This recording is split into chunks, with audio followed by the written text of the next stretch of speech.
quand tu regardes quelque chose,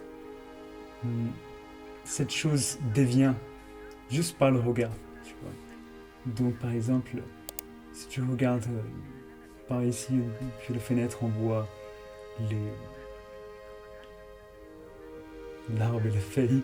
Alors si on regardait une feuille, cette feuille semble beaucoup plus grande que toutes les autres feuilles. Alors que rien n'a changé, il est de la même taille. C'est juste parce que j'ai regardé.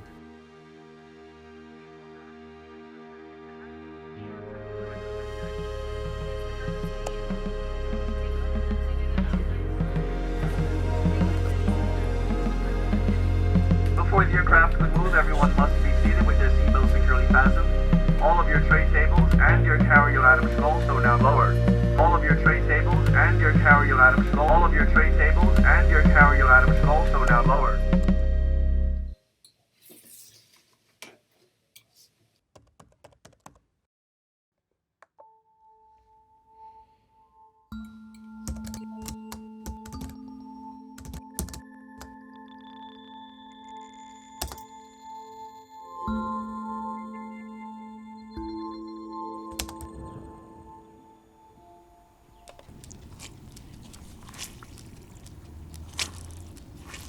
Qu'est-ce que ça représente dans ta vie quotidienne, du coup, ton rapport au yoga?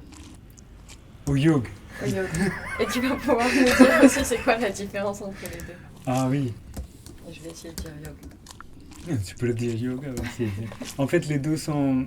C'est entre deux qu'il nous faudrait, parce que yoga, en écriture latin, on est marqué un A, alors que c'est yoga. Aujourd'hui, c'est devenu une représentation du yoga qui est mondialisé et industrialisé, commercialisé, et yoga qui est celle de l'origine dans laquelle il n'y a aucune intention de rentabilité ou de commerce ou d'industrie ou rien d'autre que la spiritualité purement pour telle qu'elle est, même pas un bénéfice comme la santé ou quoi. Alors que yoga, c'est le contraire. C'est faire beaucoup de choses, bouger et avoir un mode de vie entre guillemets saine pour avoir la santé, choses comme ça. Ça, c'est yoga. Ça finit par être cette chose très matérielle. Donc oui, le bien-être peut être un peu écœurant comme chose.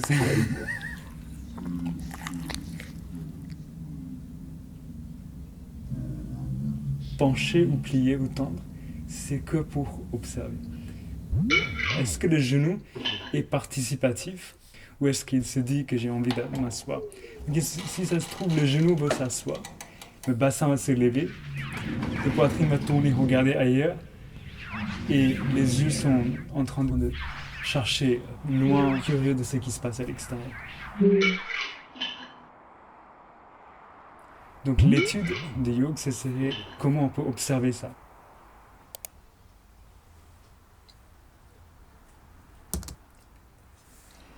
Grâce à l'inspire et l'expire, on arrive à observer le périphérie et le centre. L'idée, c'est enlever cette barrière, arriver à expirer pendant qu'on inspire et inspirer pendant qu'on expire.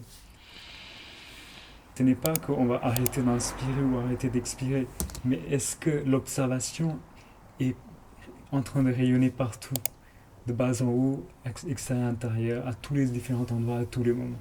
C'est ça qui est le sujet d'étude.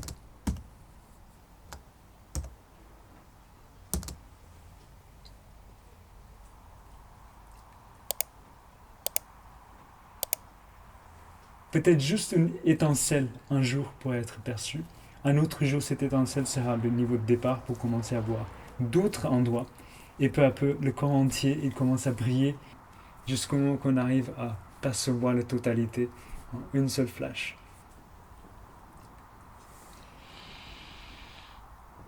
Et dans le quotidien, qu'est-ce que ça veut dire concrètement, tu veux dire? Ouais. Ça veut dire que comment je me nourris, comment je dors, comment je me réveille, quelles activités je choisis dans la journée, sont tous absolument liés avec ce sujet-là. Parce que le yoga n'est pas une activité. C'est pas ce qu'on fait, mais comment et pourquoi on le fait que quelque chose devient le yoga. On peut faire du vélo ou de course ou toute autre chose.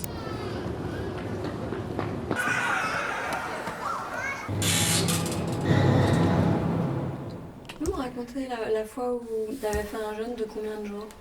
Ah, c'était 21 jours. C'était très très très beau parce que je voyais tout ce qui était invisible avant. Je voyais sans lumière. Quand je marchais dans la rue, au lieu de juste sentir que il y a de l'herbe, je sens 5 ou 6 spécifiques arômes. C'était le plus brillant possible. Tu m'avais pas dit que quand t'avais fait le jeûne, c'est parce que t'avais mangé plein de fromage avant? Non, c'est parce que j'ai mangé le fromage avant, en me disant, là, c'est après ça, je mange plus jamais de fromage, plus jamais. Voilà, donc j'ai mangé quasiment toute la semaine mon fromage préféré, qui était le Roquefort. Ce n'est plus une chose mangeable. Je suis plus attiré par ça, bien que je le sente et je dis, ça me rappelle cette chose-là, mais je le considère comme un parfum d'autrefois, une sorte de madeleine, quoi, mais c'est tout. Quelque chose qui me rappelle des souvenirs, et c'est pas problématique de rappeler des souvenirs selon qu'on n'est pas attaché à ce souvenir-là. Si on n'a pas de désir, ce n'est qu'un parfum. En plus, c'est vrai que le Roquefort, ça a un peu le goût de l'odeur. Si tu le sens juste, ça passe.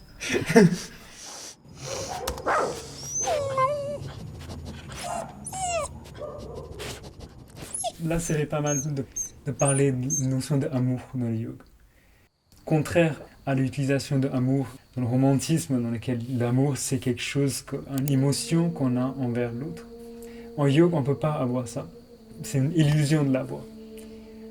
Parce que ça voudrait dire qu'on n'est pas neutre. Ça veut dire qu'on aime quelqu'un plus que quelqu'un d'autre. Donc on ne peut pas aimer, et on ne peut surtout pas aimer quelqu'un d'autre, mais on peut être l'amour.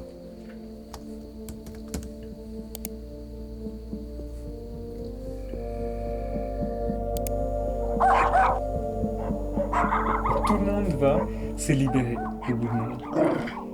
L'intelligence serait de se libérer sans passer par trop d'illusions. Autant que possible de ne pas passer par des illusions et partir directement vers une vie spirituelle sans avoir subi plein de différentes vies dans lesquelles on croyait par le romantisme que telle ou telle chose était beau et qu'on devait avoir ça, pourquoi j'ai pas eu ça, des choses comme ça.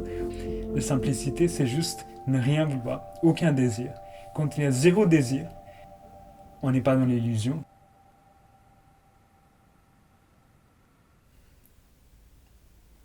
On peut s'incarner à tout, ouais. En tant qu'arabe, en tant que pierre. Cette pierre était l'agence de l'âme pour quelqu'un. Par exemple, ça peut être pour un humain, ou peut-être une autre espèce ou quoi. C'est juste qu'avec le temps, il est devenu encore plus compact. Donc il n'est pas moins ni plus. La différence étant juste que l'humain, il est piégé par le fait qu'il a beaucoup d'options. Donc vu qu'il a des options, il commence à croire dans le choix. Et quand il commence à croire dans le choix, vu qu'il a des désirs, il va tout le temps être encore plus dans l'illusion. Alors que l'animal, il va faire son travail. Il ne peut plus simplement rester dans ses schémas karmiques.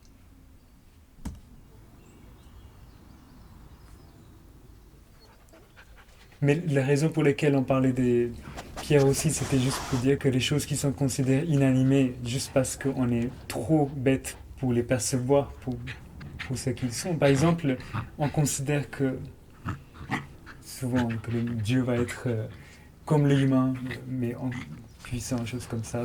Mais en fait, le forme humain est tellement limité parce qu'il ne peut pas avoir la sensibilité de l'oreille de chat ou le nez de chien. Il faut qu'il soit complètement neutre une fois de plus et qu'il soit absolument tout et rien pour pouvoir avoir cette place de Dieu.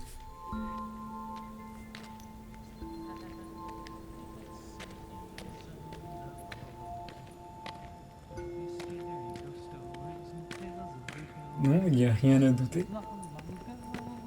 Juste à cet instant-là, par exemple, qu'est-ce qu'on pourrait douter? S'il y a une vérité, c'est que c'est infiniment. Donc il faudra infiniment étudier et jamais on n'arrivera de toute façon. Donc il n'y a pas de doute qu'on n'arriverait jamais. Et s'il n'y a pas de doute qu'il faudrait continuer.